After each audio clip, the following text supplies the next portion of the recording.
தேவன் நம்முடைய வாழ்க்கையை அப்படியாகவே மாற்றுவது. ஏனென்றால் நம் நீதி நிமித்தம் அல்ல, அவருடைய நீதி அப்படியாய் சொல்லுது.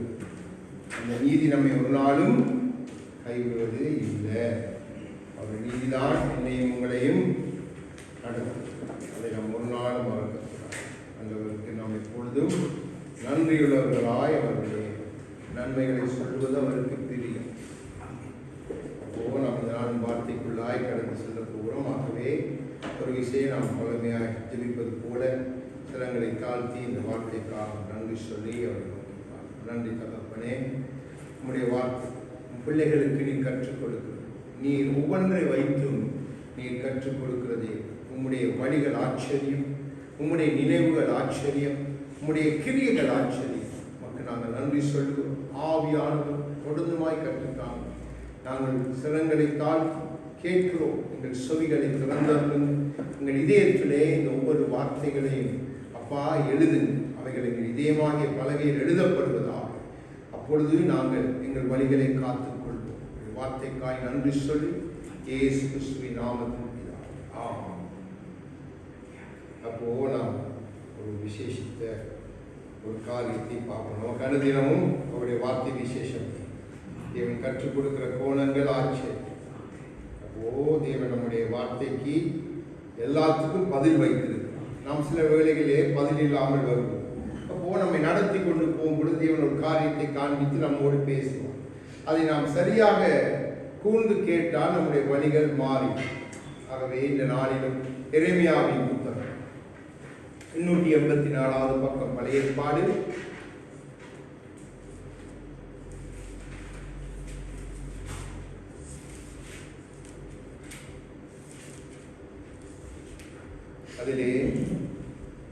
7வது வசனத்தை வாசிங்க. 7வது வசனம் எரேமியா 8:7வது வசனம் 884வது பக்கம் பழைய ஏற்பாடு.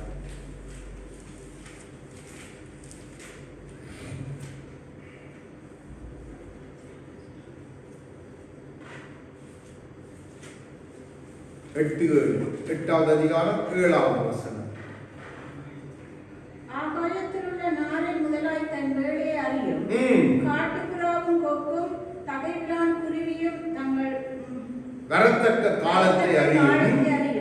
ஜனங்களோ கர்த்தரின் நியாயத்தை அறியார்கள் என்று கர்த்தர் உரைக்கிறார் என்று சொல். எத்தனை ஆணித்தரமான ஒரு வார்த்தையை தேவன் தம் தீர்க்கதரிசியோடு பேசுகிறார். நம்முடைய வாழ்க்கையிலே தேவன் இதற்குள்ளே இருந்து ஒரு காரியத்தை காண்பித்துக் கொடுக்க போகிறார். நீங்க அநேக தீர்க்கதரிசிகளுடைய காரியங்களை நீங்க பார்த்திருக்கலாம். சில தீர்க்கதரிசிகளை கொண்டு தேவன் பலன்களை வைத்து அதிகமாய் காரியங்களை பேசுவார். சில தீர்க்கதரிசிகளை கொண்டு ஒவ்வொரு விதத்திலே பேசுவார். ஆனா எரேமியா தீர்க்கதரிசிக்கு ஒரு விசேஷித்த கிருபை. அதிகமாய் மிருகங்களை பறவைகளை கொண்டு தேவன் பேசின ஒரு தீர்க்கதரிசி நீங்க வேதத்தில் பார்ப்பீங்க என்று சொன்னா அது எரேமியா தீர்க்கதரிசி தான். அப்போ இந்த எரேமியா தீர்க்கதரிசியை கொண்டு தேவன் பேசின சில மிருகங்களை உங்களுக்கு காண்பித்து கொடுத்து விட்டு இந்த வார்த்தைகளை நாம் பார்க்க போகிற காரியம். நாம் எதை கொண்டு பார்க்க போகிறோம், அது நம்முடைய ஆவிக்குரிய வாழ்க்கையில் எப்படி இணைக்கப்பட்டிருக்கிறது, நாம் நம்முடைய வழிகளிலே நடக்கிற சம்பவங்களை ஒப்பிட்டு பார்க்கும் பொழுது நமக்கு இப்போ காரியம் விளங்கி. அப்போ முதலாவதாக நாம் சில மிருகங்களை எரேமியா தேவன் காண்பித்த சில மிருகங்களுடைய தன்மைகளை நாம் நம்முடைய ஆவிக்குரிய வாழ்க்கையிலே கிறிஸ்தவ வாழ்க்கையிலே நாம் அப்படி இருக்கிறோம். அப்படிப்பட்ட ஆட்களை நாம் பார்க்கிறோம். அப்போ தேவன் பேசுகிறார். தேவன் பேசுகிற ஒவ்வொரு வார்த்தைக்கு பின்பாக அவருடைய இதயத்தின் ஆழத்தில் இருந்து வருகிற வருத்தம் தெரியும். அவருடைய நம்மையில தம்முடைய பிள்ளைகள் மேல வைத்திருக்கிற அன்பு, அதன் நிமித்தம் பிள்ளைகளுடைய கிரியை நிமித்தம் அவர் படுகிற துக்கத்தை நாம் அறிந்து கொள்ளலாம். ஆகவே எரேமியா 31வது அதிகாரம் 18வது வசனத்தை எடுத்து வாசிங்க. 31வது அதிகாரம் அப்படி கொஞ்சம் முன்னுக்கு வந்தீங்கன்னா 31வது அதிகாரம் 18வது வசனம். நீர் என்னை தண்டித்தீர், நான் பணியாத மாடு போல் அடிக்கப்பட்டேன். என்னை திருப்பும், அப்பொழுது திருப்பப்படுவேன். நீரே என் தேவனாகிய கர்த்தர். இங்கே சொல்லுகிறார், அதாவது பணியாத மாடு என்று சொல்லுகிறார் ஆண்டவர். யாரை பார்த்து சொல்லுகிறார்? தம் ஜனங்களை பார்த்து சொல்லுகிறார், பணியாத மாடு. அப்போ மாடு பலவிதமான காரியங்களுக்கு பயிற்றுவிக்கப்படும். ஆனா தேவன் நம்மை அப்படித்தான் பலவிதமான காரியங்களுக்கு நம்மை பயிற்றுவிக்கிறார். ஆனா அநேகருடைய வாழ்க்கை நீங்க பார்த்தீங்கன்னு சொன்னா இப்படித்தான் இருக்கு. தேவன் கண்டித்து பார்க்கிறார், தேவன் பேசி பார்க்கிறார், சொல்லி பார்க்கிறார். ஆனால் எப்படி இருக்கிறாங்க? அடி பணியாத மாடு போல. அப்போ ஒரு மாடு ஒரு காரியத்துக்காக பணியப்பட்டது என்று சொன்னா அந்த மாடு பல விதத்துக்கு பயன்படுத்தலாம். ஒன்று, நீங்க பார்த்திருப்பீங்க, இந்த ஏர் பூட்டி உழுகிறதற்கு பயன்படுத்துவாங்க. ஏர் பூட்டி உழுதுவதற்கு அந்த மாடு பயன்படுத்தப்படும். இன்னொன்று, பழைய காலத்தில், இப்பொழுதெல்லாம் இப்போ புதிய நவீன இந்த மோட்டார் அதெல்லாம் வந்து, பழைய காலத்திலே நீங்க மாட்டை ஒரு பக்கம் பூட்டி அங்கிருந்து தண்ணி எடுப்பதற்கு மாட்டை பயன்படுத்துவாங்க. அது அப்படியே போய் இழுத்து வரும்பொழுது தண்ணி மேலே வரும். அடுத்ததாக சுமப்பதற்கு மாடுகளை பயன்படுத்தலாம். இன்னொன்று செக்கு, அதாவது இந்த எண்ணெய், நம்ம ஊர்களெல்லாம் இப்பயும் இருக்கலாம் அந்த பழக்கம். ஆனால் முதல் ஆதி நாட்கள் அதிகமாய் மாடுகளை வைத்து அப்படியே அந்த செக்கை சுற்றி எண்ணெயை எடுப்பாங்க. அதே போல பந்தயத்துக்கு பயன்படுத்துவாங்க. நமக்கு தெரியும், இன்றைக்கும் இந்தியாவில் ஜல்லிக்கட்டு, இன்னும் பல விதமான பந்தயங்கள் உண்டு மாடுகளை வைத்து. இதெல்லாம் பணிந்த மாடுகள், இது சொன்ன காரியத்தை செய்யும். ஆனா இங்கே ஆண்டவர் சொல்லுகிறார், எரேமியா தீர்க்கதரிசிக்கு ஒரு மாட்டை காட்டி, அடிப்பணியாத மாடு. ஏன்னா ஏர்ல கூட்டின மாடை நீங்க பாத்தீங்கன்னா அது முன்னுக்கு போகும், அப்படியே பின்னுக்கு வரும், முன்னுக்கு போகும், பின்னுக்கு வரும். அதனுடைய கிரியை சரியாய் நடக்கும். அதே செக்கில் ஒரு மாட்டை நீங்க கூட்டிட்டீங்கன்னா அதுக்கு தெரியாது, அப்படியே சுத்தி சுத்தியே வரும், ட்ராக் மாறாது. அதுக்கு தெரியும் இதுதான் எனக்கு கொடுக்கப்பட்ட இடம், அது அதை சுத்தி கொண்டே வரும். அந்த மாட்டை கொண்டு போய் நீங்க வேற காரியம் செய்ய முடியாது, அதுக்கு தெரிஞ்சதெல்லாம் அது சுத்தும். அடுத்தது, சில மாடுகள் சுமப்பதற்கு, அந்த மாட்டை கொண்டு போய் நீங்க அதுக்கு தான் பயன்படுத்தலாம், வேற எதுக்குமே நீங்க பயன்படுத்தலாம். அதே மாதிரி விசேஷமாய் இன்னைக்கு இந்த ஸ்பெயின்லாம் நடக்குது, புல் ஃபைட்னு சொல்லுவாங்க, அதுக்கெல்லாம் பயன்படுத்துகிற மாடை நீங்க செக்கெடுக்கிறதுக்கோ சுமக்கிறதுக்கோ எதுக்குமே பயன்படுத்த முடியாது, அது அதுக்கு மட்டும்தான் பயன்படும். அப்போ இங்கே ஒரு மிருகத்தை காட்டி சொல்லுகிறார், என் ஜனங்கள், என் பிள்ளைகள், நான் அடிச்சு பார்ப்பேன். இஸ்ரவேல் ஜனங்களை குறித்து பேசுகிறான், நாம் அவருடைய ஜனங்கள். தேவன் நம்மை பலவிதத்திலே அடித்து பார்ப்பார். நாமும் எத்தனை பேர் அடிப்பணியாத மாடுகளைப் போல இன்று வரைக்கும் இருக்கிறோம். நீங்க தேவனுடைய இதயத்தை புரிந்து கொள்ளுங்கள். தேவன் இன்றைக்கு ஒரு தீர்க்கதரிசியை கொண்டு பேசுவார் என்றால், இன்றைக்கு பேசுகிற தீர்க்கதரிசிகள் எல்லாம் தீர்க்கதரிசிகள் அல்ல, நல்லா விளைய கொள்ளுங்க. உண்மையான தீர்க்கதரிசியை கொண்டு தேவன் பேசுவார் என்றால் இப்படித்தான் பேசுவார் நம் ஜனங்களை பார்த்தீங்கன்னா. அப்படி அதான் உண்மை, அதுதான் சத்தியம். அப்போ அடுத்தது எரேமியா 11:19 எடுத்து வாசிங்க. 11வது அதிகாரம் 19வது வசனம் வாசிங்க. இங்கே ஒரு மிருகத்தை ஆண்டவர் காண்பிக்கிறார். மரத்தின் கனிகளோடு கூட அழித்து போடுவோம் என்றும் 11:19 வாசிங்க. அவன் ஜீவனுடைய தேசத்தில் இராமலும் அவன் பேரில் நினைக்கப்படாமலும் போக அவனை சங்கரிப்போம் என்றும் விரோதமாய் ஆலோசனை பண்ணினார்கள் என்பதை அறியாதிருந்து நான் அடிக்கப்படுவதற்கு கொண்டு போகப்படும் சாதுவான ஆட்டுக்குட்டியை போல இருந்தேன். இங்கே ஆண்டவர் சொல்லுகிறார், சாதுவான ஆட்டுக்குட்டி எப்படி இருக்கும்? என் ஜனங்கள் அப்படி இருக்கட்டும் என்று அவரை சிலுவை அறைய கொண்டு போகும் பொழுது சாதுவான ஆட்டை போல ஒப்பு கொடுத்து போனார். இன்றைக்கு கிறிஸ்தவ ஜனங்களுக்கு அந்த சாதுவான அந்த சாந்த தன்மை இல்லை.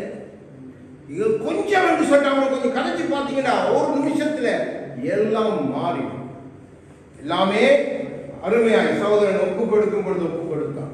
ஆண்டவரே எங்கள் முகத்திலே வெளிப்பட்டு எங்கள் சிந்தையிலே.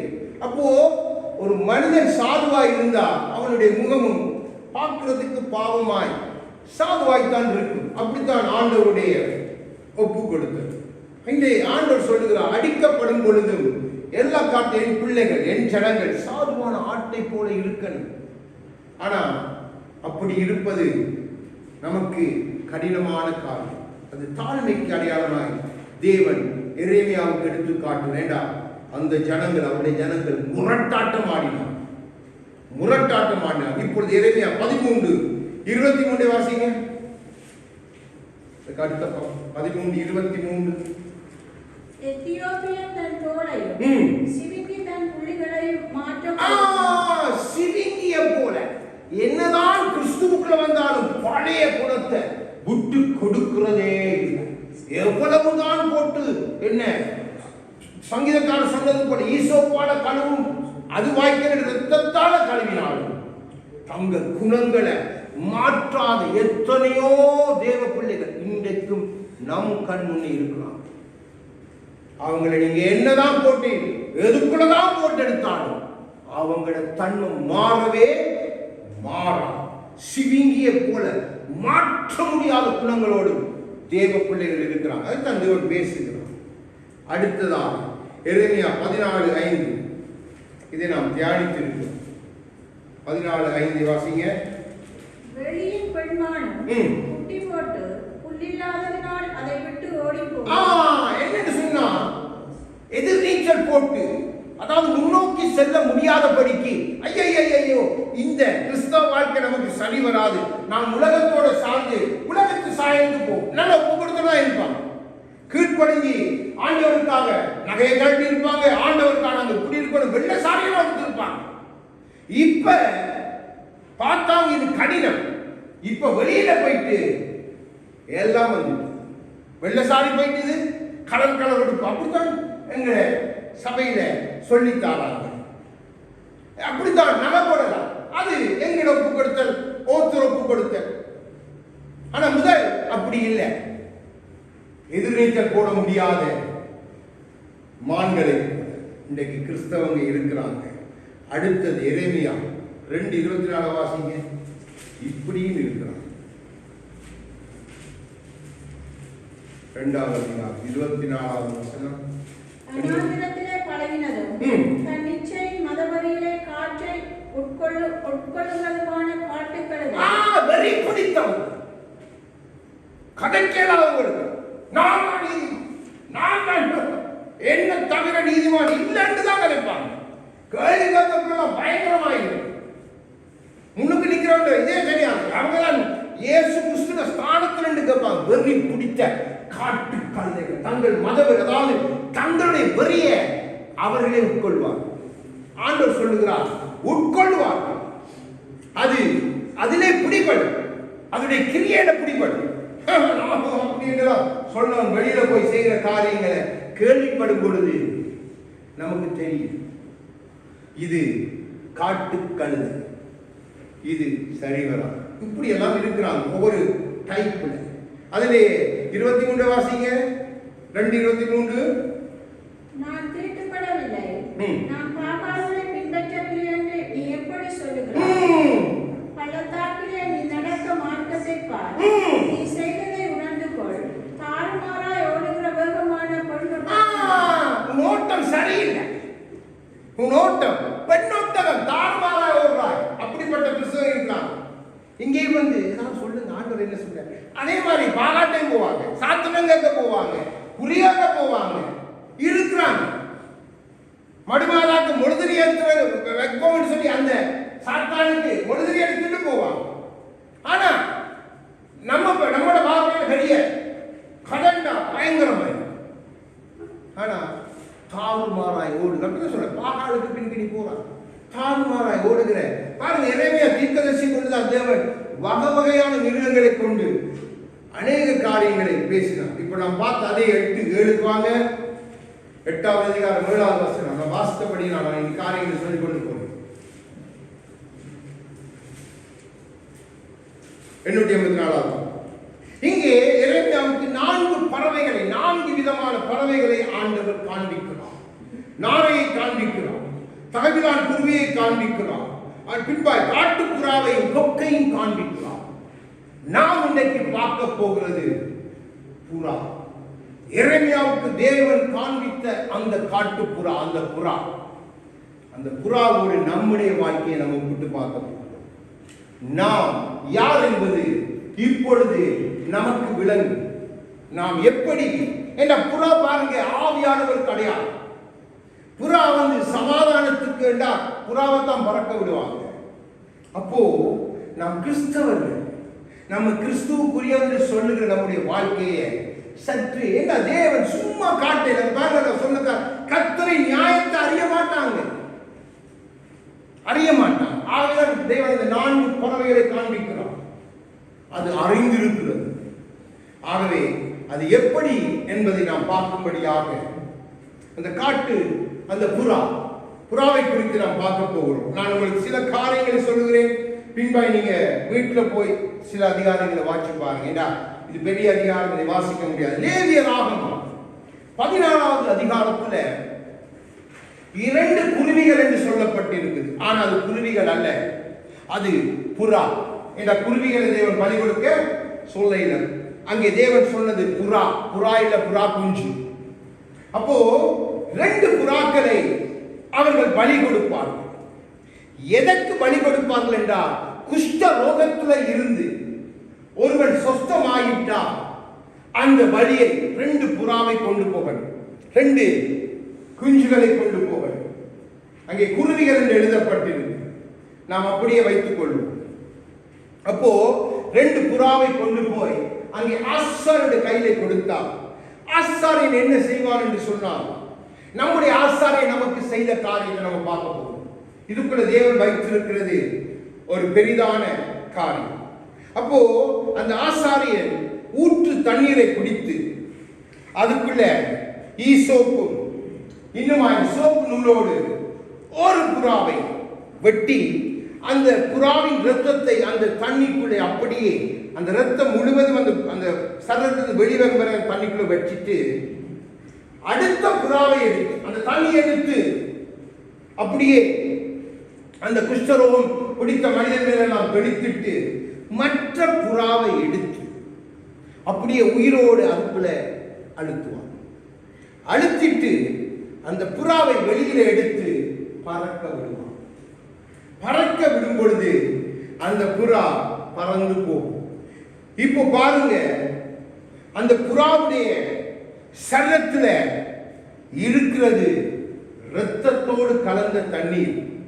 இதைத்தான் இயேசு கிறிஸ்துவை குத்தும் பொழுது அங்கே இரத்தமும் தண்ணீரும் வெளிப்பட்டது. இப்போ இந்த புறா எதால கழுவப்பட்டிருக்கா? இரத்தத்தால்.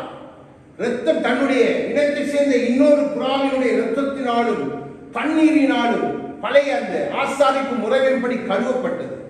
அப்போ இந்த புறா வந்தோடனே என்ன செய்யப்படும்? இந்த புறா தன்னுடைய கூட்டத்தை நோக்கி பறந்து போகும். தன்னுடைய கூட்டத்தை நோக்கித்தான் இந்த புறாவுடைய பிரயாணம் இருக்கு. என்று அது விடுதலாயிற்று, ஆசாரியை விட்டுட்டான். பறந்து போய் இந்த புறா தன் கூட்டத்தாரோடு நிற்கும் பொழுது அந்த மற்ற புறாக்கள் எல்லாம் என்ன செய்யும் என்றால் இந்த புறாவுக்கு கிட்ட போகா. ஏன் காரணம் என்றால் அந்த புறாவுக்கு மேல இரத்தம் இருக்கு. இப்போ இந்த இரத்தத்தால நானும் நீங்களும் கழுவப்பட்டிருக்கிறோம். இயேசு கிறிஸ்துவின் பிள்ளைகளா நம்ம ஒரு கூட்டமா தான் ஃப்ரெண்ட்ஷிப் கூட தான் தெரிஞ்சிருக்கும். ஊர் கதை எல்லா கதை எல்லாம் கதைக்கு ஒன்றாய் சாப்பிட்டு ஒன்றாயெல்லாம் செய்து. இப்ப நம்ம இயேசுவின் இரத்தத்தால கழுவப்பட்டு அவர்கள் மத்தியில நம்ம போகும் பொழுது அவங்க நம்மோடு சேர மாட்டாங்க. நம்மை வேறு விதமாய் பார்த்து நம்மை பார்த்து வேண்டாத காரியங்களை சொல்வாங்க. வேண்டாத காரியம் பாருங்க, புறா வந்து எப்பொழுதும் கூட்டமா தான் இருக்கும். அது புறாவுடைய தன்மை. புறா பிரிந்து இருப்பதில் அரிது. அப்போ நாமும் உலகத்தோடு தான் கூட்டமாக தான் இருந்தோம். நாமும் ஜனக்கூட்டங்கள் மத்தியில் தான் இருந்தோம். இப்போ ஆண்டவர் தமக்கென்று நம்மை பிரித்தெடுத்திருக்கிறார். புறாவை போல தனக்கு பிரியமான பிள்ளையால் நம்மை பிரித்தெடுத்து தம்முடைய இரத்தத்தால் கழுவி நம்மை அனுப்பும் பொழுது யோவான் 19:34 நீங்கள் வாசிப்பீங்க என்று சொன்னால் அங்கே இந்த போர்ச்சேவன் குத்தும் பொழுது அவருடைய சரீரத்தில் இருந்து இரத்தமும் தண்ணீரும் வெளிப்பட்டது. அப்போ அந்த இரத்தமும் தண்ணீரும் கலந்த இரத்தம் நம்முடைய சரீரத்திலே நமக்காக ஊற்றப்பட்டிருக்கு. அப்ப இந்த புறா என்ன செய்யும்? போய் அங்கே அது எல்லா பறவைகளோடு நிற்கும் பொழுது எந்த பறவையும் சேராது. நம்முடைய வாழ்க்கையில் அப்படித்தான். நம்ம உலகத்தோடு சேர்ந்து போக்குல கூட்டமா இருக்கக்குள்ள நம்மை பார்த்து புகழ்ந்தவர்களும் நம்மிடத்திலே பெற்றுக்கொண்டவர்களும் நம்மை ஆஹா அது ஓஹோ இப்படியா அப்படியா ஸ்டைலப்பார், உடுப்பப்பார், அதப்பார், இதப்பார், என்ற கூட்டமே நம்ம சூழ்ந்து நிற்கும். ஆனா எப்ப இயேசுடைய ரத்தம் நம்மேல ஊற்றப்பட்டுச்சதோ அப்பவே நம்மை பிரித்தெடுக்கப்பட்ட வாழ்வுக்கு நேராக ஆவியானவர் அழைக்கிறார். ஆகவேதான் தேவன் புறாவை காண்பித்து பேசுகிற காரியங்கள் ஆச்சரியம். இப்போ இந்த புறா என்ன செய்யும்? இப்ப கூட்டத்தோட இருக்க முடியாது. இப்ப இந்த புறாவுடைய சரீரத்திலே அந்த இரத்தத்தின் தன்மை என்ன செய்யும்? கொஞ்சம் கொஞ்சமாய் இரத்தம் காய வலிக்கிட்டோன்னு என்ன நடக்கும் என்று சொன்னால் நம்முடைய உடம்பை ஒட்டி பிடிக்கும். பாருங்க, இரத்தம் காய வலிக்கிட்டோன்னே நம்முடைய ஏதாவது நம்முடைய சரீரத்தை பிடிச்சிட்டா அப்படியே காஞ்சி ஒன்றும் செய்ய முடியாத அதை அப்படி இறுக்கி பிடித்த மாதிரி இருக்கு. இது ஃபுல்லா உடம்பு ஃபுல்லா ரத்தமும் தண்ணி கலந்து இருக்கு. இப்போ இதால தொடர்ந்து பறக்க முடியாது. அப்போ இந்த புறா, தனிமைப்படுத்தப்பட்ட இந்த புறா என்ன செய்யும் என்று சொன்னால் ஒரு திசையில பறக்கும். கடைசியால் அந்த திசைக்குள்ள நான் போகட்டும் என்று சொல்லி இந்த புறா எங்க பறக்கும் என்றால் நமக்கும் அதுதான். நாம் இயேசுவின் இரத்தத்தால கழுவப்பட்டு வந்துட்டோம் என்று சொன்னா எனக்கும் உங்களுக்கும் அதுதான். இந்த புறா எங்க பறக்கும் என்று சொன்னா நேரா பறந்து போய் கண்மலையின் வெடிப்புல போய் அமர்ந்து வசனம் இருக்கு சங்கீத, கண்மலையின் வெடிப்பில் நான் போய் அமர்வேன் ஆண்டவரே. அப்போ என்ன இந்த உலகம் அப்படி இருக்குது. நமக்கு கண்மலை யாரு? கிறிஸ்து. நானும் நீங்கள் இரத்தத்தால கழுவப்பட்டா புறாவை போல நமக்கு இனி பறக்கிறதுக்கு முடியாது. உலகத்தை போல நாம் பறக்க முடியாது. உலகத்தின் கிரியை நான் செய்ய முடியாது. அப்போ எனக்கு எந்த பாதுகாப்பு எங்கே இருக்கேண்டா? என் கிறிஸ்துவுக்குள்ள. ஆவியானவர் சொல்லுகிறார், என் செட்டை கூவி அழைக்கிறார், என் சிறுவர்களுக்குள்ள வந்து நீங்க அமருங்க. கண்மலையின் வெடிப்பிலே மோசே வைத்து தம் கரங்களினால் மூடின கர்த்தர் புறாவுக்கு தெரியும். ஆனா தேவ பிள்ளைகளுக்கு அந்த நியாயம் தெரியாது. ஆனா வெளியில கேட்ட நாங்க ரட்சிக்கப்பட்டிருக்கிறோம், சபைக்கு போகிறவர்கள். ஆனா காரியம் தாழ்மா. இரத்தத்தால கழுவப்பட்ட உணர்வை இல்லை, ஆவினால கழுவப்பட்ட ஒரு ரத்தம் தண்ணீர் ஆவியை அடையாளப்படுத்துகிறது. நமக்கு இல்லை. நம்ம எல்லாத்தையும் விட்டுட்டு கண்மலையாய கிறிஸ்துவிட்ட நம்ம போக மாட்டோம். அதான் நம்மளுக்கு அந்த வீடுகளை காண்பித்துக் கொள்ளுங்க. நம்மள ஓட்டம் ஐயோ இது சரி வராது, எதிர்க்க போட முடியாது. நம்ம என்னுடைய நீதிக்கு சபையும் சரி வராது. நான் தனித்து செயல்படுவேன், நான் தனித்து நிற்பேன். கண்மலை இயேசுதான். ஆனா நான் போக மாட்டேன். நாம் பார்க்கிற கிறிஸ்து வித்தியாசம் என்று நம்முடைய வாழ்க்கையை நாம் அமைத்துக் கொள்வோம். அப்படிப்பட்ட கிறிஸ்தவர்களைத்தான் இந்த நாட்டிலே நாம் அதிகமாய் பார்க்கிறோம். இப்போ இந்த கண்மலையின் வெடிப்பிலே போய் ஒரு புறா அமர்ந்தான். கிறிஸ்து என்கிற கண்மலைக்குள்ள நானும் நீங்களும் வந்தால் என்னுடைய சிந்தையும் நம்முடைய சிந்தையும் எப்படி இருக்கணும் என்றால் நான் உங்களுக்கு புறாவை வைத்து காண்பித்துக் கொடுக்கிறேன். எப்படி இருக்கும் என்றால், முதலாவது இந்த புறாவால ஒரு காரியத்தை புரிந்து கொள்ள முடியாது. இப்ப கண்மலை வெடிப்புல போயிருந்துதான் இப்ப பறக்க முடியாத இந்த ரத்தம் சிலர்களை இறுக்கி பிடிச்சிட்டு, அப்போ அங்கிருந்து அதால் புரிந்து கொள்ள முடியாது. ஏன் எனக்கு இந்த நிலை? நம் அனைவரும் கிறிஸ்துக்குள்ள வந்துட்டு கிறிஸ்துக்குள்ள இருந்து கொண்டு நாம் நினைக்கிறோம் தான். நமக்கு ஏன் இந்த நிலை? ஏன் என்னை எல்லாரும் வெறுக்கிறாங்க? ஏன் என் சொந்தங்கள் வெறுக்கிறது? ஏன் என்னை சுற்றியிருந்த நண்பர்கள் என்னை வெறுக்கிறார்கள் என்று நாமும் நினைக்கிறோம். பாருங்க, இந்த புறா முதல் கூட்டமாக இருந்த புறா, ஆனா இப்போ கண்மலைக்குள்ள வந்துட்டு, கிறிஸ்து என்கிற கண்மலைக்குள்ள வந்துட்டு, வேற இடம் இல்லை. அதுக்கு தெரியும் இதுதான் எனக்கு இருக்கிற ஒரே நம்பிக்கை, நாம் அப்படி இருக்க. அடுத்தது, அது இருந்த இடத்தை இழந்துட்டு. அப்போ நீங்க முதல் இருந்த இடத்தை நீங்க திரும்பி பெறலாம் என்று நினைக்கவே கூடாது. ஏன்னா இருந்த இடம் உலகம், அது நம்மை பகைக்கும். ஆண்டவரே சொன்னார், கண்மலையாய கிறிஸ்துக்குள்ள நானே நீங்கள் வந்துட்டா உலக நம்மளை பகைத்த ஆச்சரியப்படவே கூடாது. அப்போ இருந்த இடத்தை நம்ம இழக்கணும். புறாவுக்கு ஒரு தன்மை இருக்கு. நீங்க பாருங்க, புறாவை நீங்க எங்க வச்சு ஒரு இடத்தை பழகிட்டீங்கன்னா திரும்பி அந்த இடத்துக்கே வரும். புறா தனக்கென்று குரூப்பா இடங்கள் வச்சிருக்கு. இந்த ஆலயங்கள் இருக்கிற மணிகள் வச்சிருக்கிற இடத்துல இல்லைன்னு சொன்னா ஒரு கூட்டமாக எங்கேயாவது ஒரு இதுல கூரையில எங்கேயோ அந்த அந்த இடத்துக்கு அவன் தன் இடத்தை லேசில விட்டு கொடுத்தான். ஆனா இது இப்ப இரத்தத்தால கழுவப்பட்டு இது தன் கூட்டத்தை விட்டு தனிமைப்படுத்தப்பட்டு அந்த கண்மலைக்குள்ள போனபடினால தன் இடத்தை விட்டு கொடுத்து என்று அதுக்கு தெரியும். நீங்க அங்க போக முடியாது என்ற மேல கிறிஸ்துவின் ரத்தம் இருக்கு. நாம் அப்படி நினைக்கிறோமா? இல்ல. நாம் அதை பற்றி கவலைப்படுறதே இல்லை. உலகத்துல என்ன இருந்தாலும் நம்ம தான் ஃபர்ஸ்ட். இல்லை நம்ம கோவிச்சு கொள்வாங்க பாருங்க, அவங்க அப்படி சொல்லுவாங்க பாருங்க. இப்படியே நாம போவோம். ஆண்டவர் அதுதான் நீங்க துக்கப்பட்டு புறாவை காண்பித்து பேசு. இப்போ அது கூட்டத்தோட சேர முடியல, இருந்த இடத்தை இழந்து போயிட்டது. எனக்கு ஏன் இந்த நிலை என்று கூட சரியாய் புரிந்து கொள்ள முடியல. இப்ப அடுத்தது அது தப்பு செய்யல, அந்த கூட்டத்துக்கு அது எந்த தப்பும் செய்யல. ஒரே ஒரு காரியம், இயேசுவின் இரத்தத்தால கழுவப்பட்டதுதான் நீங்கள் நானும் செய்த தப்பாய் உலகம் பார்க்க. இவனுக்கு பைத்தியம், இவனுக்கு அப்படி, இவன் போய் மதம் மாறினான், இவன் போய் இயேசு கிறிஸ்துவை ஏற்றுக்கொண்டான் என்றுதான் பார்ப்பார்களே தவிர நீங்க எந்த தப்பும் செய்யல. ஆனா தேவன் உங்களை வைத்திருக்கிற ஸ்தானத்தை அவர்கள் பின்பால் புரிந்து கொள்வாங்க. அந்த கண்மலையில போய் இருக்கிறதான் எனக்கும் உங்களுக்கும் பாதுகாப்பு என்று ஆண்டவரே சொன்னார். ஆகவேதான் தம் ஜனங்களை பின்பாய் அவர் வந்த பொழுது கூப்பிட்டு பார்க்கிறார். தாய் பறவையை போல கூப்பிட்டு பார்க்கிறார், வாங்க வாங்க எனக்குள்ள. வரவே இல்லை இந்த ஜனங்கள். இன்றைக்கும் கிறிஸ்தவ கூட்டம் அப்படி இருக்குது. ஒரு கூட்டம் கிறிஸ்தவ நீங்க பார்த்தீங்கன்னா கிறிஸ்தவர்கள் அவங்களோட பார்வைக்கு அப்படித்தான் இருப்பாங்க. ஆனா கிரியைகள் எல்லாமே தாங்க கண்மலையை விட்டுட்டு நிக்கிறோம் என்பது கூட புரியாம இருப்பாங்க. ஆனா புறா அப்படி அல்ல, அதுக்கு தெரியும். அது எல்லாத்தையும் அந்த கூட்டத்தை மொத்தமா இழக்கவும் இழந்துட்டு ஏன்னா விட்டுட்டு போயிட்டு கூட்டத்தை. புறா கூட்டத்தை லேசில விட்டு போகா. இந்த புறா ஆசாரியன் பயன்படுத்தின புறா.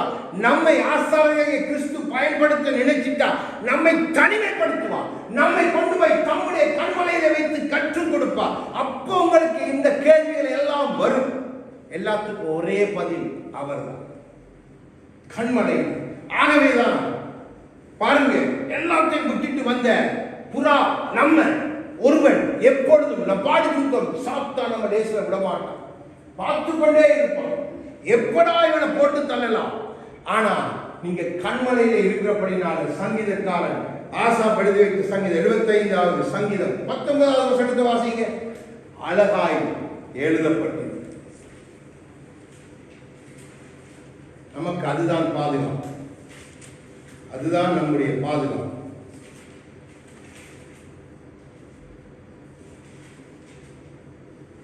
சங்கீதம் 75 19வது வசனம்.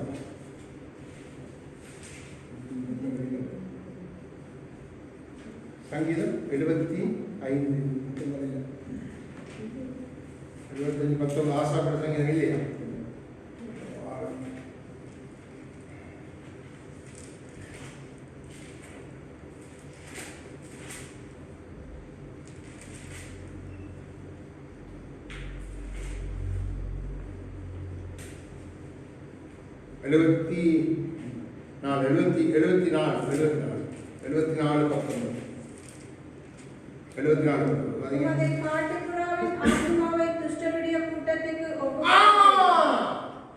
காட்டுப்புறா ஆண்டவரே, நான் உம்முடைய இந்த ஆத்மாவை நீ துஷ்டர கைக்கு ஒப்பு கொடுக்க மாட்டேன்.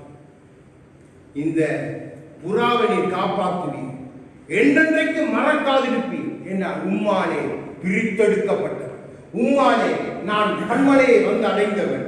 இந்த காட்டுப்புறாவின் ஆத்மாவுக்கு நீர்தான் பாதுகாப்பு என்று அந்த புறா சொல்லு. நாம் அப்படி சொல்ல பழகணும். ஏண்டா நம்ம அந்த கண்மலை வெடிப்பிலிருந்து இறக்கிட்டா சத்ருக்கு லேசு நம்மளை கொத்திட்டு போகணும். ஆனா நம்ம அந்த கண்மலையில் இருந்துட்டு சத்ருவை பார்த்து நம்ம ஆண்டவருக்கு நாமத்தை சொல்லணும். ஆண்டவரே, உங்களுடைய புறாவை நீர் புறாவின் ஆத்மாவை காத்திருக்கிறேன், நான் அங்கதான் இருப்பேன், இதை விட்டு நான் இறங்கி வரவே மாட்டேன்.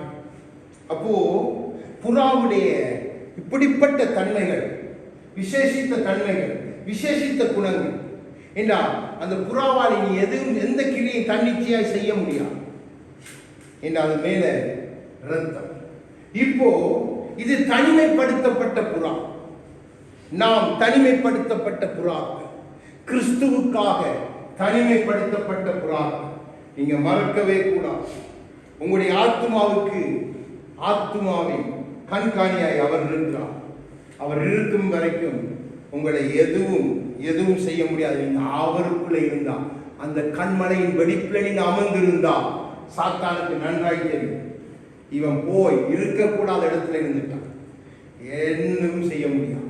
இந்த ஆத்மாவை காக்கிறவர் அவனோடு இருக்கிறான். அப்போ நம்முடைய வாழ்க்கை இப்படித்தான் இருக்கணும். நாம தனிமைப்படுத்தப்பட்ட புறா, உலகத்தில் இருந்து தேவனுக்காய் பிரித்தெடுக்கப்பட்டவர். ஒவ்வொருத்தரும் தனிப்பட்ட நிலையில் இந்த உணர்வு நமக்கு இருக்கணும்.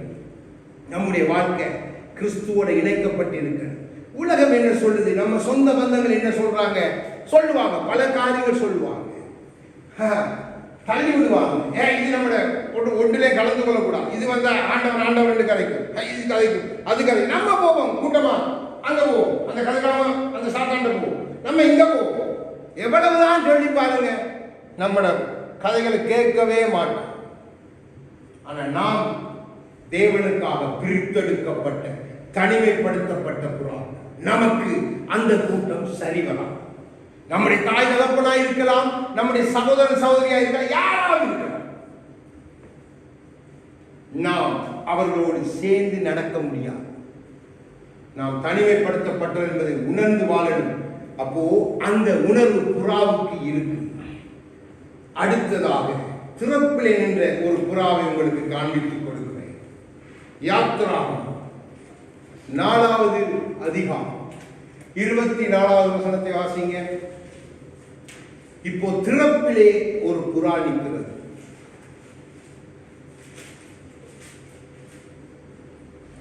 வழியிலே தங்கும் இடத்தில் கர்த்தரவனுக்கு எதிர்பட்டு அவனை கொல்ல பார்த்தான்.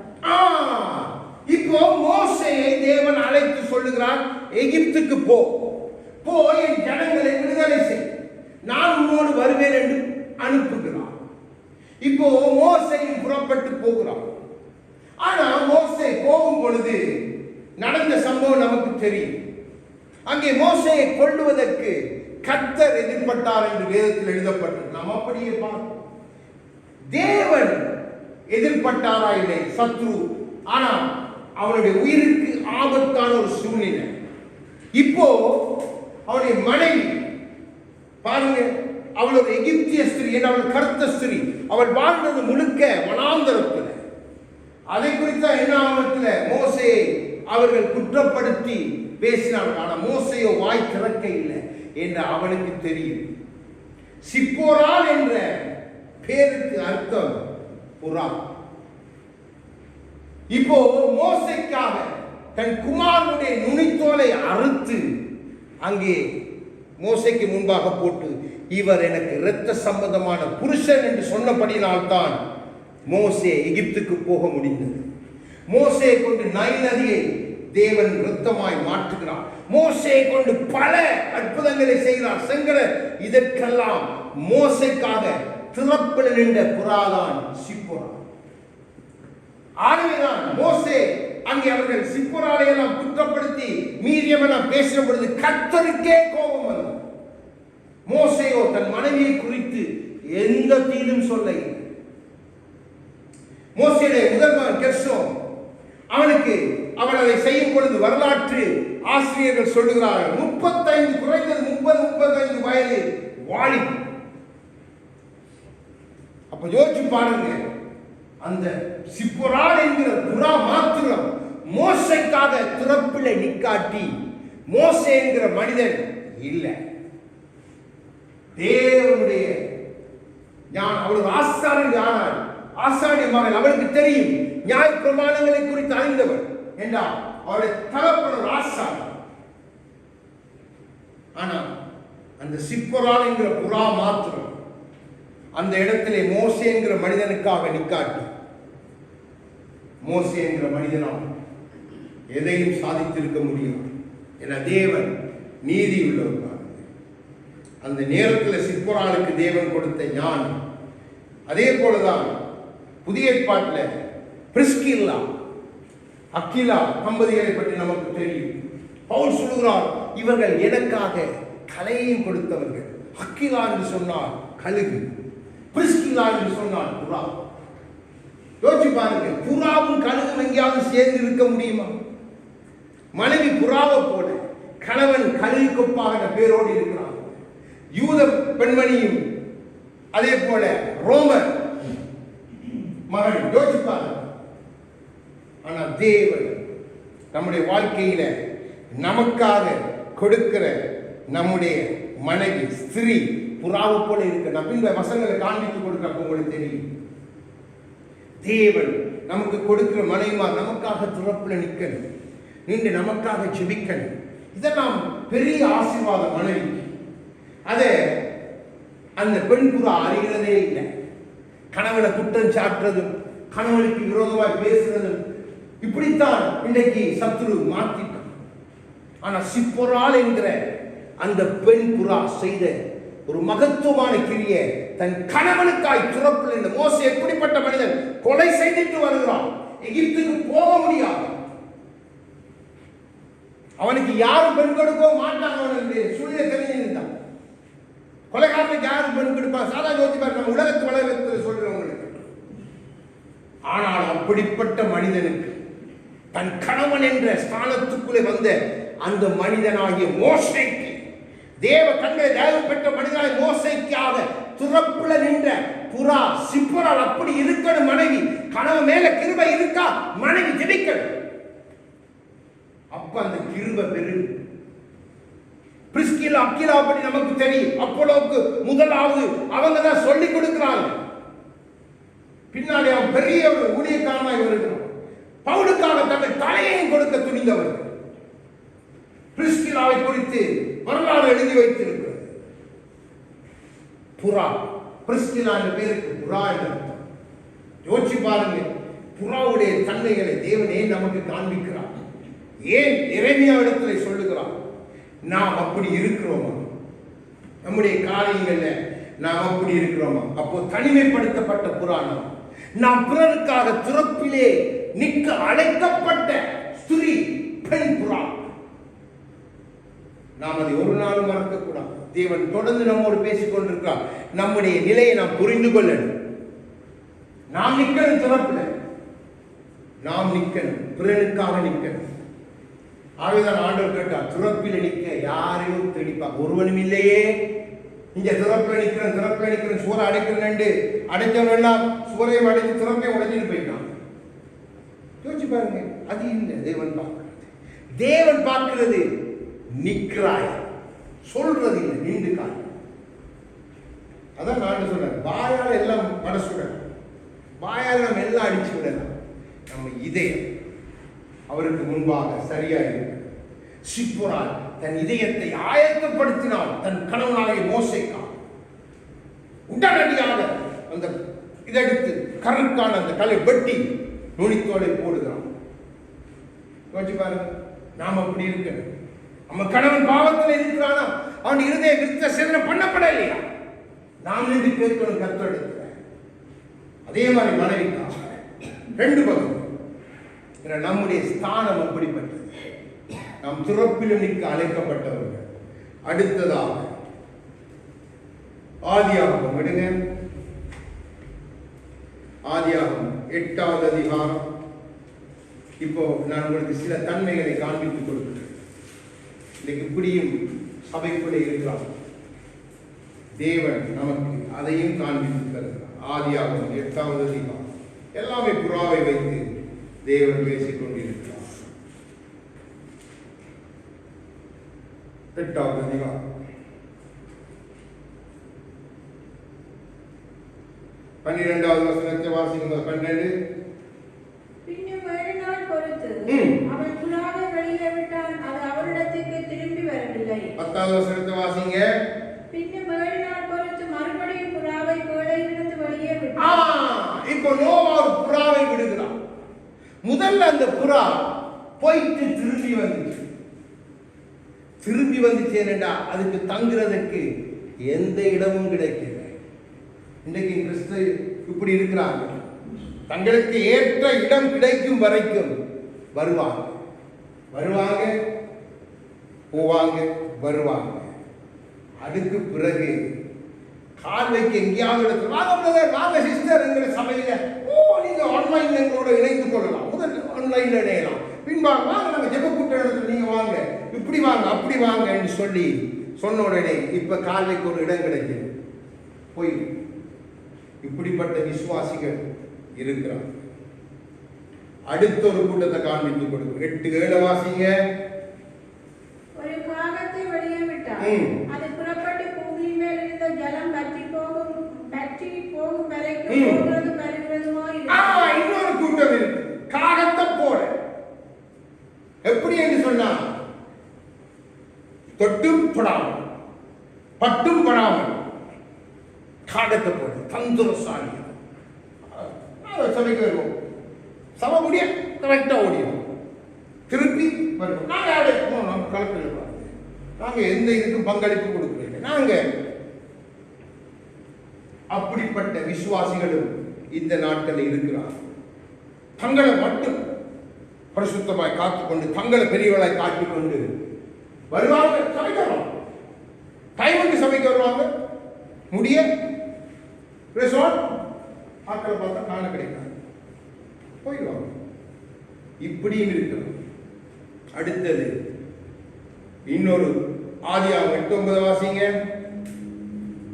பூமியின் மீதெங்கும் ஜலம் இருந்தபடியால் அந்த புறா தன் உள்ளங்கால் வைத்து இளைப்பாற இடம் காணாமல் திருப்பி பேழையிலே அவனிடத்தில் வந்தது. அவன் தன் கையை நீட்டி அதை பிடித்து தன்னிடமாக பேழைக்குள் சேர்த்துக் கொண்டான். இப்ப எல்லா இடமும் சுத்தி அலைஞ்சு ஒரு இடமும் சரி வரல. ஒருக்கா தான் சபைக்கு வரலாம். வந்து உள்ளேன் ஐயா, நாங்க இந்த சபைக்கு உள்ளேன் ஐயா. அதுக்கு பிறகு ஆட்களை காண கிடைக்காது, போயிடுவாங்க. ஒரு தரம் மட்டும் புறாவை அது சுத்தி பார்த்துச்சு, இடமில்லை, திருப்பி வந்துட்டு என்ன இடம் கிடைக்கல. ஒரு தரம் இப்படிப்பட்ட விசுவாசி என்னைக்கு இருக்கிறாங்க. ஐயோ அந்த சபைக்கு, ஐயோ அது சரி வராது பாருங்க. நாங்க போய் பார்த்தனாங்க அந்த சபைக்கு அங்கே ஏதோலாம் கதைக்கிறாங்க, சுத்தம் என்றாங்க, நீதி என்றாங்க, வசனம் என்றாங்க, வார்த்தை என்றாங்க, வேற ஒண்ணு செய்யறாங்க. இதைத்தான் கழிச்சுக்கொண்டு இதைத்தான் சொல்லிக் கொண்டிருக்கிறாங்க. எங்களுக்கு அது சரி வராது. ஒரு முறை நாங்கள் விசிட் அடிக்கோம், அதோட அந்த சபை சரி. இப்படிப்பட்ட விசுவாசியும் இன்னைக்கு இருக்கிறாங்க. நல்லா விளைய கொள்ளுங்க. இப்போ ஒரு ஆதியாகமம் 11வது வசனத்தை வாசிங்க. 8:11. அந்த புறா சாயங்காலத்தில் அவரிடத்தில் வந்து சேர்ந்தது. சாயங்காலத்தில் திரும்பி வருகிற புறாக்களாய் நாம் இருக்கிறோம். ஏன் நாம் அப்படி இருக்கணும் என்றால், யோவானிலே ஆண்டவர் 9வது அதிகாரம் 4வது வசனத்திலே ஆண்டவர் சொல்லுகிறார், எடுக்க வேணாம், தெரிந்த வசனம். ஒருவரும் கிரியை செய்ய முடியாத ராக்காலம் வருகிறது. அப்போ அந்த ராக்காலம் வருகிற சாயங்காலத்திலே அந்த கண்மலையின் வெடிப்பிலே போய் அமர்ந்த புறாவை போல எந்த புறாக்கள் இருக்குதோ அவைகள் புத்தியுள்ள புறாக்கள் என்ன தெரியும். ஏன்னா ஒரு கவர்மெண்ட்டும் கிரியை செய்ய முடியாது. ராக்காலம் என்ன, எந்த கவர்மெண்ட் அரசாங்கமும் கிரியை செய்ய முடியாது, எந்த மக்களும் கிரியை செய்ய முடியாது, யாரும் கிரியை செய்ய முடியாது, எந்த சட்டமும் செல்லுபடி ஆகாது. சாத்தான் வைக்கிற அந்த சட்டம் மாத்திரம்தான் புத்தி உள்ளது. அதற்கு முன்பாக வர வேண்டிய கண்மலைக்குள்ள வந்து வேண்டாம். ரத்தம் என் மேல இருக்கு, நான் வந்துட்டு போறது ஒரு கிழமையில ஒருக்கா, மாசத்துல ஒருக்கா வந்து உள்ளேனையா, பிறகு 3 மாசத்துக்கு ஆட்கள் இல்லை, திருப்பி வந்து உள்ளேனையா. இது சரி வராத புறா. இது போய் இதை கொத்திட்டு போயிடும். தேவன் சொல்லுகிறார், புறா சாயங்காலத்துக்கு முன்பாய் திரும்பி வந்த புறாவை போல நீ இருக்க. அதான் ஆண்டவர் சொல்லுகிறார். எங்க சொல்லுகிறார் இந்த காரியத்தை? கண் தெரியாத மனிதனுக்கு முன்பா யோசிச்சு பாருங்க. அப்படி ஆயிரம் உலகம். அந்த காலத்தை நாம் பார்க்கிறோம், அந்த காலத்தில் நாம் வந்து நிற்கிறோம். நமக்கு நன்றாய் தெரியுது அநேக காரியங்களை செய்ய முடியாதபடிக்கு சபைகளுக்கு அநேக காரியங்கள் தடையா இருக்கு. ஆனா சபைக்குள்ளே இருக்க புறாக்கள் பறந்து போகுது, பறக்கடிக்கலாம் புறாக்கள். ஆனா புத்தி உள்ள புறாக்கள் மாத்திரம் அதுக்கு தெரியும்.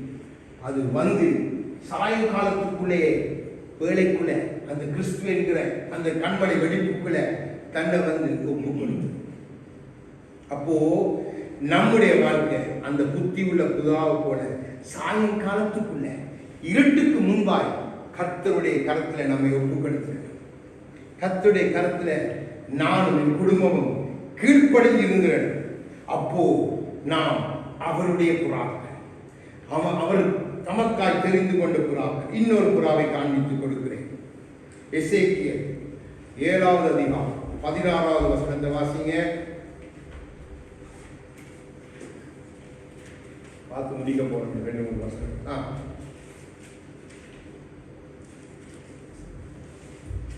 எசேக்கியேல் 7வது அதிகாரம் 16வது வசனம்.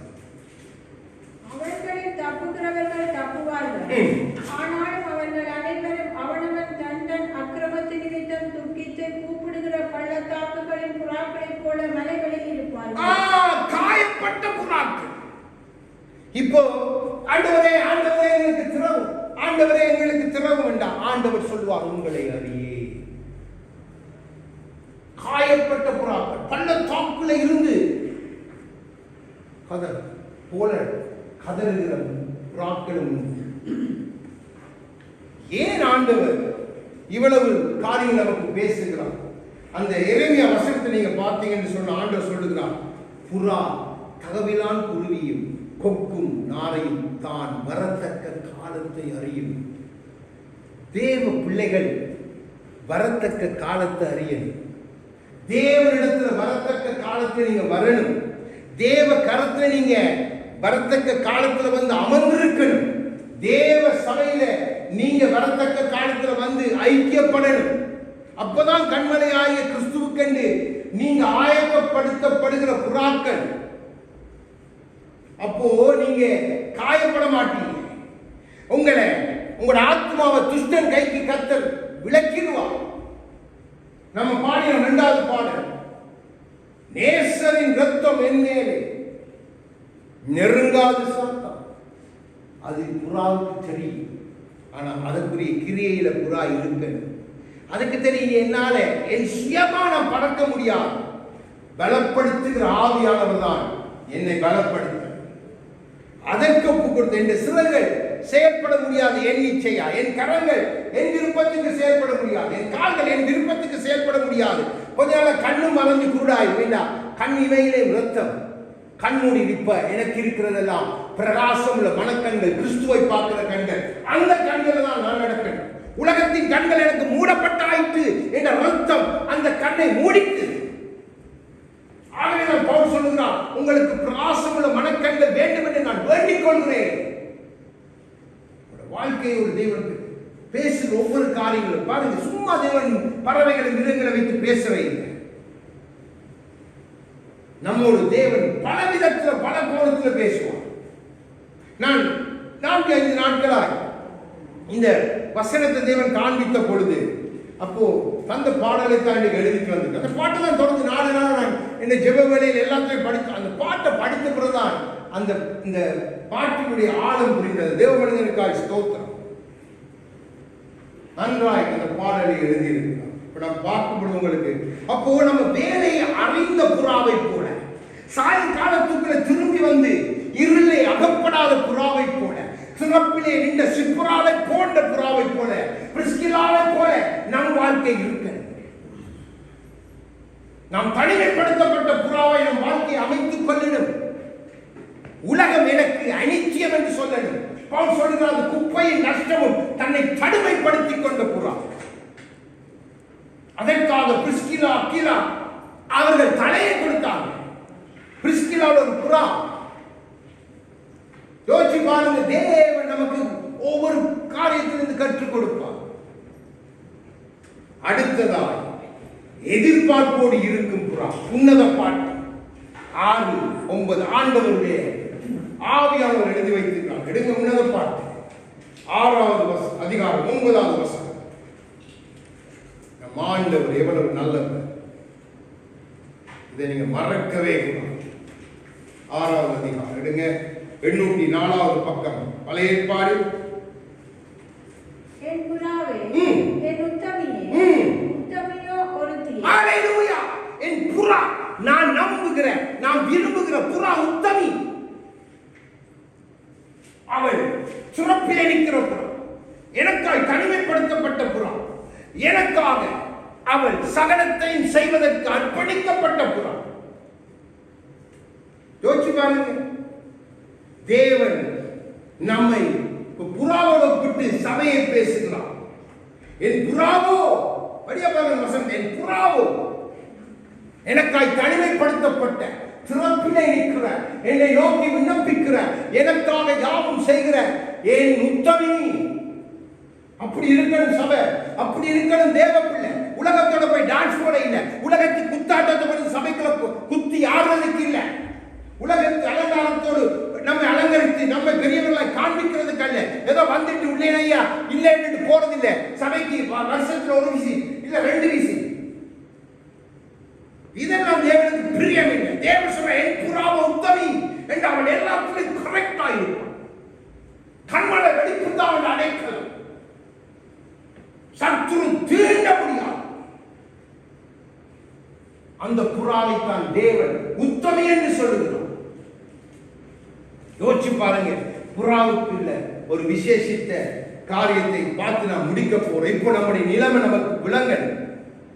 எடுங்க லூக்கா 2வது அதிகாரம் 24வது வசனம் பாருங்க. இது இப்படி நம்முடைய வாழ்க்கை இருக்கு. நாம் எதற்காக அழைக்கப்பட்டோம், அதுதான் நம்முடைய நோக்கம். 2:24 வாசிங்க. கர்த்தருடைய நியாயப்பிரமாணத்தில் சொல்லியிருக்கிறபடி ஒரு யோடு காட்டுப்புறாவையாவது 2 புறாக்கு அது யாருக்கு? கிறிஸ்துவுக்காய் பலியான புறா. எத்தனை மேன்மை பாருங்க. அதான் உத்தமி.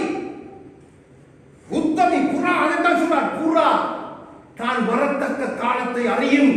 உலக தோற்றத்துக்கு முன்பாக தேவன் முன்குறித்த புறா பலியாகுகிறது. கிறிஸ்து நமக்காய் பலியானார். இங்கே கிறிஸ்துவுக்காய் புறா பலியாகிறது. யோசிச்சு பாருங்க, நாம் நியாயப்பிரமாணம் என்கிற உலகத்து கிரியைக்கு நாம் பலியாகணும். அப்போதான் கிறிஸ்துவுக்கு அந்த மணவாளனுக்குரிய உத்தமியார் நேசர் வருகிற காலத்தை அறிந்து, நேசர் வருகிற சத்தத்தை அறிந்து அவருக்காய் வலிமையை வெளிவைத்து காத்திருக்கிற உத்தமியை போன்ற புறா, காட்டுப்புறா. ஆகவேதான் நம்முடைய வாழ்க்கையெல்லாம் நம் நேசரை எனக்காக வருவார் என்ற நோக்கத்தோடு எப்பொழுதும் காத்திருக்க, அதுதான் உத்தமியாகிய புறா. அதுதான் உத்தமியாகிய சபை. அந்த வருகையில காத்திருந்தவர்கள் உள்ளெடுக்கப்பட்டாங்க. ஏனோ தானோ என்று வா போக்கும் வரட்டும், நம்ம இஷ்டம், நம்ம ஸ்டைல், நம்ம விருப்பம். சினிமா சினிமா பார்க்க கூடாது. தேவப்பிள்ளை டிராமா, சினிமா, இன்னும் பணக்காரர். ஆண்டவர் அதுல எல்லாம் பிரியமா இருக்க மாட்டான். அப்படி எல்லாம் வசனம் ஜனங்கள் அறியாமை தான். அதெல்லாம் அறியாத கூட்டம் இன்னைக்கு இருக்குது கிறிஸ்துக்குள்ள. இன்னைக்கு பிரசங்கங்கள்லாம் புது புது மாதிரியில பிரசங்கங்கள்லாம் வந்துட்டு, அதை நம்பி ஒரு கூட்டம், அற்புதம் அடையாளம். இப்ப அதுல ஆப்பிரிக்கால இருந்து பாட்டு எழுதிட்டாங்க. அந்த அற்புத அடையாளம் செய்யறது தீர்க்கதரிசி ஆப்பிரிக்கா தெரியுமா? உங்களுக்கு தெரியுமா? ஆப்பிரிக்கால ஒரு டான்ஸ் ஒன்று இருக்குது. அது இப்ப கொஞ்ச நாளா ட்ரெண்ட் ஆயிருக்கு. அது இப்ப சபைக்குள்ளே வந்துட்டு அந்த டான்ஸ் ஆடுறவங்க பார்த்தீங்கன்னா அந்த கண்ணை அப்படியே இப்படி போயிட்டு இந்த செத்த சமம் எழுதி வார மாதிரி தான் அந்த டான்ஸ். அது இன்னைக்கு சவுத் ஆப்பிரிக்காவில் ஃபேமஸ் ஆகி இன்னைக்கு எல்லா இடம் வந்துட்டு. அதை பார்த்தீங்கன்னா வடிவாத்திரி பிசாஸ் ஆட்டம் சபைக்குள்ளே வந்துட்டு. இன்னைக்கு ஆடுறாங்க சபைக்கு. யோசிச்சு பாருங்க, இதெல்லாம் எப்படிப்பட்ட காயப்பட்ட புறாக்கள் பள்ளத்தாக்கிலிருந்து கதற போது அக்கிரமத்தின் மீத்தம். தேவன் சொல்ற உங்களை அறியே, என் புறாவ உத்தமி, என் வருகைக்காய் காத்திருந்த காட்டுப்புறா என் சத்தத்தை அறிவான். அப்போ ஆண்டவர் நமக்கு சொல்லுகிற காரியம் புறாவை வைத்து அவர் வரத்தக்க காலத்தை நீங்கள் நான் அறியணும். அதற்குத்தான் வேதம். அவர்கள் இஸ்ரவேல் ஜனங்களிடத்துல அன்று ஆண்டவர் கேட்டார், நான் வரத்தக்க காலத்தை நீங்கள் அறியாமல் போனது என்ன? அவை நான் இறங்கிய தீர்க்கதரிசியுடைய சொல்கிறார், என் நியாயத்தை அறியாத முட்டாள் அதமாகி போகிறார்கள் என்றால் என் ஜனங்கள் என்னை அறிகிற வேண்டிய விதத்தில் அறிய. ஆகவே புறாவை பார், அது அறியும். எனக்காக அதைத்தான் நான் ஆயத்தப்படுத்தியிருக்கிறேன். ஆட்டையோ மாட்டையோ அல்ல, புறா, காட்டு புறா. என் பிள்ளைகள் அப்படி இருக்கணும். எனக்கா எந்த சூழ்நிலையிலும் வெள்ளத்தை ஜீவ பலியை பவுல் சொல்றது போல ஆயத்த பலியில சாதுக்கா நீங்க ரத்த சாட்சியா மறைக்கிறதால உலகத்துக்கு மறைக்கணும். உலக கிரியைகள் வழிபாடுகளுக்கு மறைத்து போங்கன்னு பவுல் சொல்லுகிறான். அப்படி நம்மளோட வாழ்க்கை இருக்கணும். இன்றைக்கு அப்படி வாழ எந்த கிறிஸ்தவ பிள்ளை அழைத்தாலும் அழைக்கிற ஊழியக்காரன் தான் அவங்களுக்கு முதலாவது எதிரி. அவனுக்கு விரோதமாக தான் கமெண்ட்ஸ், அவனுக்கு விரோதமாக தான். அவருக்கு வேதம் தெரியல. நாங்கள் கிருபைக்கு, நான் கடந்த வாரம் கிருபையை கற்றுக் கொடுத்தேன். யோசிச்சு பாருங்க, கிருபையை நாம் சரியாக புரிந்து கொள்ளணும். இது கிருபை பெற்ற ஒரு புறா இப்படித்தான் தன்னை எல்லாத்திலும் தனிமைப்படுத்தும். வேண்டாத காரியங்கள் அவைதான் பவுல் சொல்லுகிறான். தண்டில சேவகம் எழுதிட்டால் அடுத்த அலுவல்கள் நான் தலையிடுறது இல்லையேண்டா, நான் தனிமைப்படுத்தப்பட்ட கிறிஸ்துவுக்கான புறா. கிறிஸ்துவுக்காய் பலியாகவும் நான் ரெடி, பலியாக வேண்டிய புறா. எல்லா விதத்திலும் கிறிஸ்துவுக்காய் நான் துறப்பில் நிற்க வேண்டிய புறா. இப்போ நம்மளோட வாழ்க்கையில நாம் அப்படி இருக்கணும். காட்டு புறாட சத்தம் கேட்குது நமக்கு. என் நேசர் என்னை தேடி வருகிற காலத்துக்குள்ள நாம் சமீபித்து வந்துட்டோம். நாம் நேசர் நம்மை சந்திக்க ஆயத்தப்பட்டு கொண்டிருக்கிறார். என் புறாவோ உத்தமியே என்று நம்மை பார்த்து சொன்னேன். என் புறா எனக்காய் வலிமை விழிவைத்துக்காகதான் ஆண்டு சொல்ல. புறாவின் கண்கள் அழகானது. புறாவை போல உன் கண்கள் என்று சொல்ல வேண்டாம். அந்த கண்கள்ல கள்ளம் கபடம் இல்லை, அது காத்திருக்கும். ஆகைதான் புறாவை போல் கபடற்றவர்களாக இருங்கள் என்று ஆண்டவர் சொல்லுகிறார். இன்னும் அநேகத்தை உங்களுக்கு நான் சொல்லிக்கொண்டே போல் ஆவியான தேசத்தில் போட்டுக்கொண்டே இருக்கிறார். ஆனா நமக்கு இது போதும். நாம் நம்முடைய நேசர் வரத்தக்க காலத்தை அறிந்து செயல்படணும். இல்ல நாம் நம்முடைய நேசத்தில் போகிற காலத்தை அறிந்து நாம் செயல்படணும். அந்த புறாவை போல நாம் என் மேல என் இயேசுவின் ரத்தம், கண்மலை வெடிப்புத்தான் என் மறைவிடம், என் கிறிஸ்துதான் என் மறைவிடம். நான் கிறிஸ்துவுக்காக பிரித்தெடுக்கப்பட்ட உலகத்தோடு சேர்ந்து சினிமா பார்க்கிறேன். அந்த நேரத்தில் நான் துறப்பிலே நிற்க ஏண்டா ஏதாவது ஒரு உயிர் மரண ஆபத்தில் இருக்கும். அதற்காக நான் துறப்பிலே நிற்கிற சிப்புறாடை போல நான் சாயங்கால வேலைக்குள்ள வந்து என்னை மறைத்துக் கொள்ளுகிற புறாவை போல நான் என்னை ஒப்புக் கொடுக்கிறேன். அப்பதான் நானும் நீங்கள் கிறிஸ்துவினுடைய பிள்ளைகளாக வாழ முடியும். ஆகிய தேவ சமூகத்தில் எழுந்திருந்து அவரை பாடி நாம் துணிக்க போகிறோம்.